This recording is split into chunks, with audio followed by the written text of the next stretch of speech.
If your money could talk, what would it say? Most people would answer, goodbye. If you had a relationship with money, what status would it be? Most people would answer, it's complicated. When I first asked myself these questions in my early 20s, I realized I had no relationship with money. In fact, money would have looked me straight in the eye and would have asked, why don't you want me? And it's not that I didn't want money. Let's be real.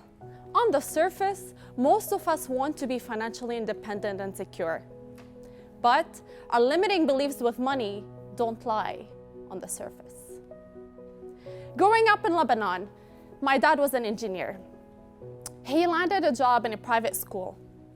But that meant that a middle-class child like me got to go to a rich private school filled with privileged kids. I still remember the shame and humiliation I felt when my mom would come and pick me up with her old beat-up car, when my friends' parents showed up in the latest models.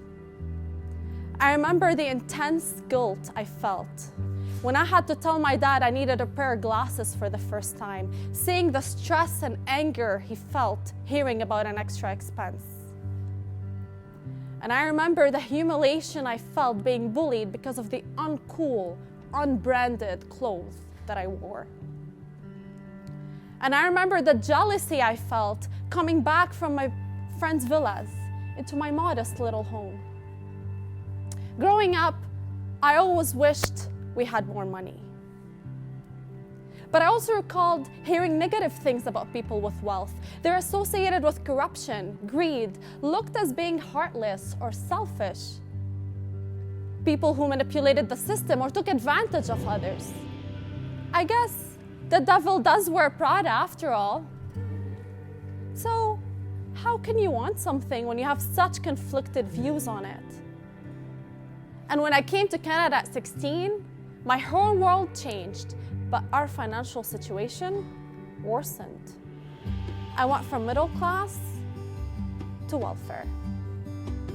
I've seen days with improper heating or cooling systems, expired food from the food bank, hand-me-down clothes, and a continuous sense of frustration, stress, fear, anxiety, helplessness. There was no light at the end of my tunnel. It was turned off due to budget cuts. And the only thing I have saved for a rainy day was an umbrella. But at 23, I landed a job in the bank as a financial advisor. Wait, what?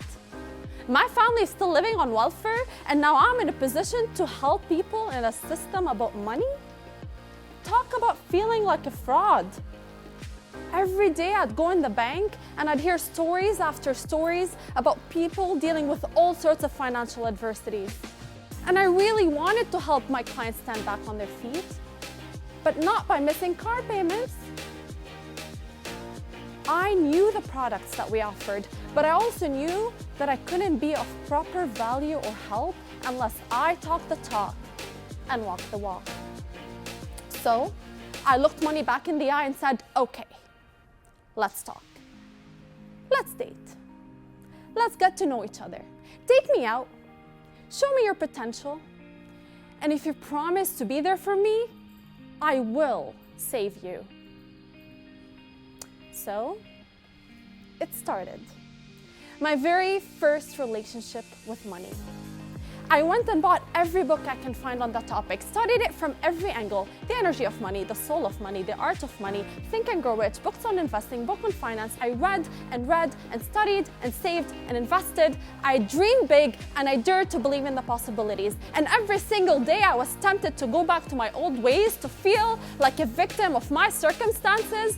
I would ask myself, did I want to be a prisoner of my past or pioneer for my future?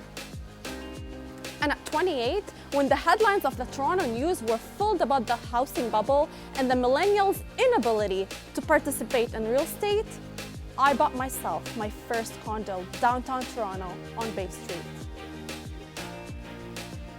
see, as I continued my career as a financial planner, I realized that the only way I was able to achieve that goal was by cultivating a powerful and meaningful and empowering relationship with money. And today, I have the intense pleasure of assisting my clients in celebrating their successes and milestones as they change their limiting beliefs with it as well. I had to rewrite the money story that didn't serve me. The story that told me that wealth was for other people, but not for me. Or that money was the root of evil. See, you're only as rich as you allow yourself to be. Money turned out to be a keeper.